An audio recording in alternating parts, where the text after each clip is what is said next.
Hello friends, my name वर्षा साहू और आपका बहुत बहुत स्वागत करती हूँ वर्षा मैम टैली क्लासेस में। नेक्स्ट वीडियो में हमने सीखा था कंपाउंड इंट्रीज किसे कहते हैं, यह कब करते हैं और कैसे करते हैं। आइए आज का हमारा टॉपिक है इन्वेंट्री मास्टर्स किसे कहते हैं। मैंने टैली की एक कंपनी चालू कर ली है। यहाँ पे आपको इन्वेंट्री मास्टर्स के अंतर्गत जाने के लिए गेटवे ऑफ टैली से क्रिएट ऑप्शन पे जाना है। यहाँ पर आपको अकाउंटिंग मास्टर्स दिखाई देगा और उसके नीचे इन्वेंट्री मास्टर्स भी दिखाई देगा। अकाउंटिंग मास्टर्स हम सीख चुके हैं। यदि आपको नहीं पता तो आप पहले वीडियोज को देखें। अब समझते हैं इन्वेंट्री मास्टर्स किसे कहते हैं।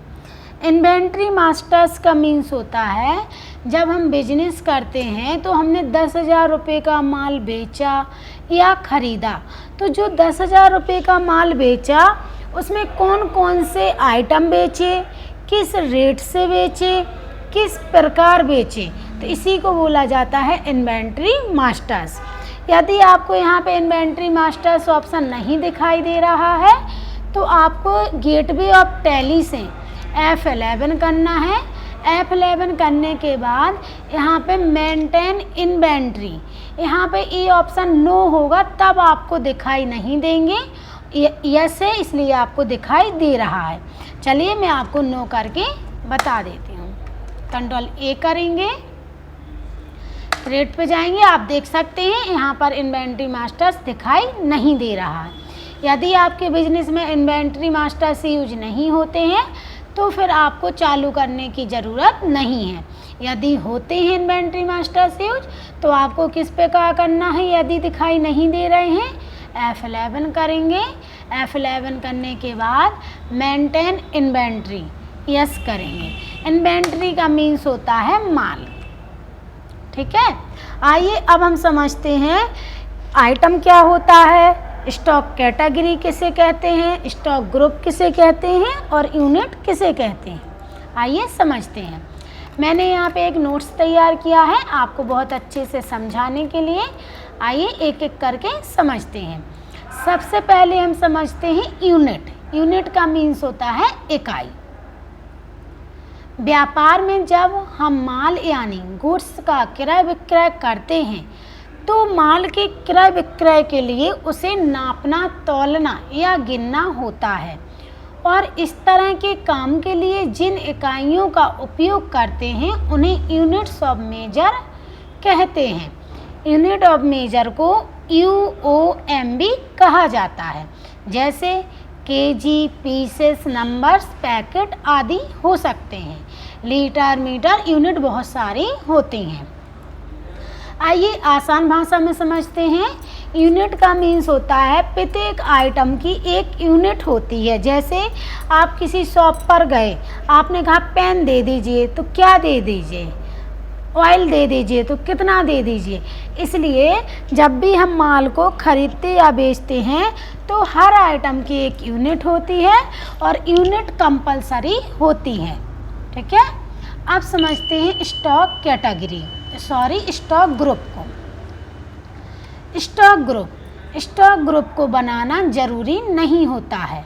स्टॉक ग्रुप बनाने का व्यापारी का उद्देश्य रिपोर्ट को बहुत ही आसानी से समझने के लिए बनाए जाते हैं। जैसे हमारी दुकान में विभिन्न प्रकार के मोबाइल खरीदे बेचे जाते हैं, तो हम किसी एक प्रकार के मोबाइल कितने खरीदे गए, कितने बेचे गए के बारे में कैसे जान पाएंगे। इसी समस्या का समाधान होता है स्टॉक ग्रुप।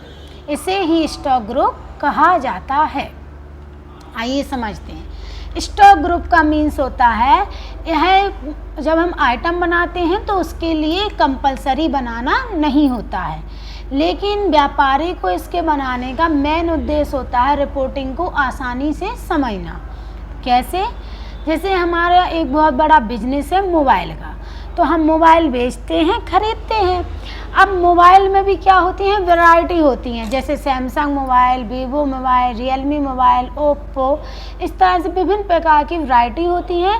यदि आपकी जो व्यापार में आप यह जानना चाहते हो कि कौन सा मोबाइल कितना बिका है या कितना स्टॉक में हो, तो आप यह कैसे जानोगे? तो फिर यदि आपको इस तरह से पार्टिकुलर रिपोर्ट चाहिए अपनी पता करने के लिए, तो फिर आपको स्टॉक ग्रुप मेंटेन करना पड़ेगा, जिससे कि आप स्टॉक ग्रुप की सहायता से बहुत अच्छे से जान सकते हो सैमसंग मोबाइल कितने हैं, सैमसंग मोबाइल कितने बेचे गए, कितने खरीदे गए, वीवो मोबाइल कितने बेचे गए, कितने खरीदे गए या कितने स्टॉक में रखे हैं। अब आपको समझ आ गया होगा। आइए समझते हैं स्टॉक कैटेगरी। स्टॉक कैटेगरी भी स्टॉक ग्रुप की तरह ही कंपलसरी नहीं होता है बनाना, लेकिन स्टॉक कैटेगरी बनाने का भी उद्देश्य होता है रिपोर्टिंग को बेहतरीन तरीके से समझ पाना। कैसे? जैसे मान लो हम सैमसंग मोबाइल, ओप्पो मोबाइल, एक आइटम का नेम हो गया सैमसंग, उसमें ग्रुप क्या आ जाएगा, मोबाइल आ जाएगा। लेकिन यदि हम समझें कि सैमसंग मोबाइल भी वैरायटी होती है, सैमसंग मोबाइल में सैमसंग 4G, 5G और भी होती हैं, रेट के हिसाब से भी हम वैरायटी बना सकते हैं। तो फिर यदि आप ये जानना चाहो कि सैमसंग 4G मोबाइल कितने बेचे गए या वीवो 4G मोबाइल कितने बेचे गए, ओप्पो कितने बेचे गए, तो आप कैसे जान पाओगे? तो उसके लिए आपको कैटेगरी बनानी पड़ेगी। जब आप कैटेगरी बनाओगे तभी आपको पार्टिकुलर मोबाइल की बहुत डीप रिपोर्टिंग समझ आ पाएगी। तो यहाँ पे जैसे मान लो मैंने यहाँ पे क्या लिया हुआ है, स्टॉक ग्रुप, ठीक है, स्टॉक कैटेगरी, दो चीज़ों को आप समझ चुके हो। आइए अब समझते हैं स्टॉक आइटम, फिर उसके बाद समझते हैं गोडाउन। स्टॉक आइटम उसे कहा जाता है जिनका हम व्यापार करते हैं, यानी हमारे द्वारा जिनका क्रय विक्रय किया जाता है, जैसे TV, mobile, oil, rice, ETC। ठीक है, मतलब जिस चीज़ का हमारा बिजनेस होता है, जिसको हम खरीदते बेचते हैं, उसे स्टॉक आइटम कहते हैं।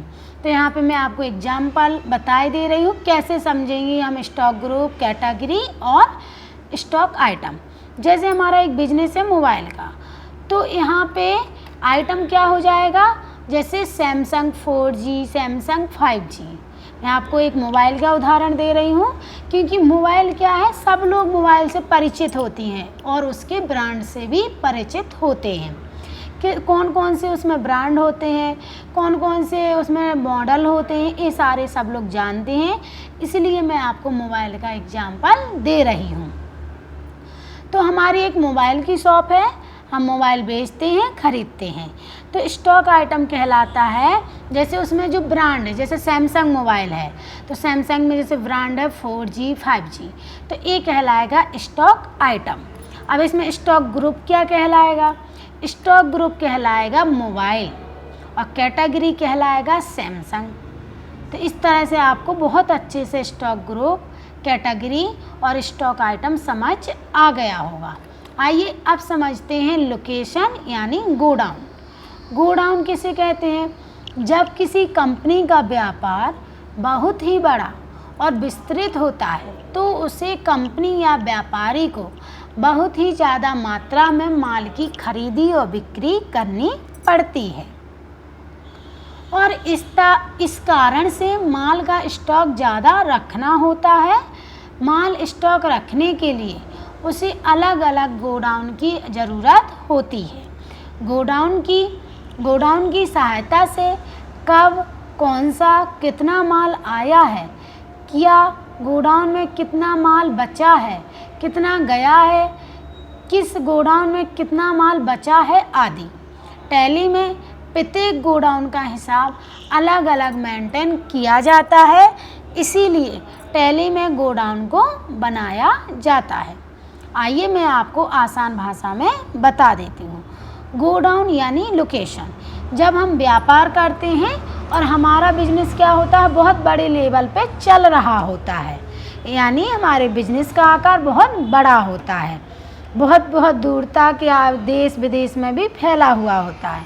तो हम क्या करते हैं, हमें माल का स्टॉक रखना पड़ता है, यानी ज़्यादा माल ख़रीदना पड़ता है, ज़्यादा बेचना पड़ता है। तो हम क्या करते हैं, उस आइटम का स्टॉक रखते हैं।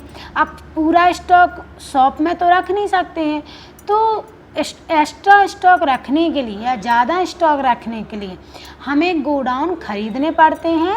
और जब हम एक्चुअल में गोडाउन का यूज करते हैं तो उसे हमें टैली पे भी मेंटेन करना पड़ता है। तो इसी को बोला जाता है गोडाउन और लोकेशन।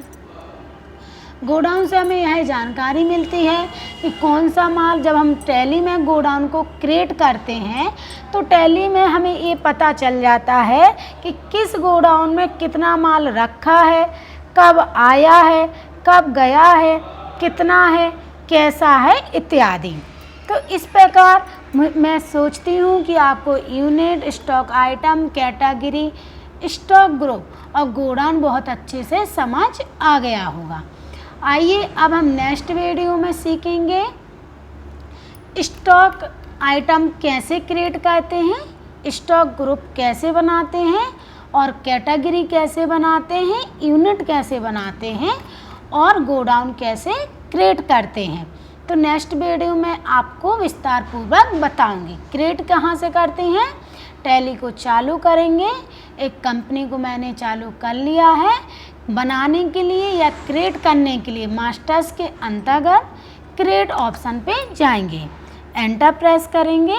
एंटर प्रेस करने के बाद आपको इन्वेंट्री मास्टर के अंतर्गत stock group, stock category, stock item, unit और गोडाउन दिखाई दे रहे हैं। इनको हम एक एक करके नेक्स्ट वीडियो में बनाना सीखेंगे।